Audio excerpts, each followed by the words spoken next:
Nima uchun varikotsele qaytalanadi? Sabablari. Birinchisi, eski usulda qilingan operatsiya, ya'ni Ivanisevich, Paloma, Bernard va laparoskopik usullar. Mana shu usullarda varikotsele qaytalanish ehtimolligi yuqori bo'ladi. Hozirda eng oxirgi zamonaviy usul bu mikroskopik marmar usuli. Ikkinchisi, noto'g'ri reabilitatsiya. Operatsiyadan keyin shifokor ko'rsatmalariga amal qilmaslik, ya'ni operatsiya o'tdi, qanchadir vaqtdan keyin og'rishlarni boshlash, og'ir yuklar ko'tarish, ortiqcha jismoniy faolliklar bilan shug'ullanish, bularning hammasi qorin sohasida davleniyani oshganligi, ya'ni qorin bosimini oshishi hisobiga varikotseleni qaytalanishi mumkin. Uchinchi sababi genetik moyillik. Ba'zi bemorlarda qon tomirlarining zaifligi, klapanlar yetishmovchiligi bu tug'ma bo'lishi mumkin. To'rtinchisi, sindromlar. Shil-Kunchik sindromi yoki May-Turner sindromi.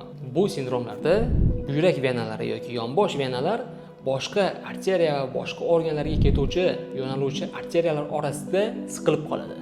Masalan, bir marta varikotsele operatsiya qildirdingiz, oradan qanchadir vaqt o'tib qaytalandi.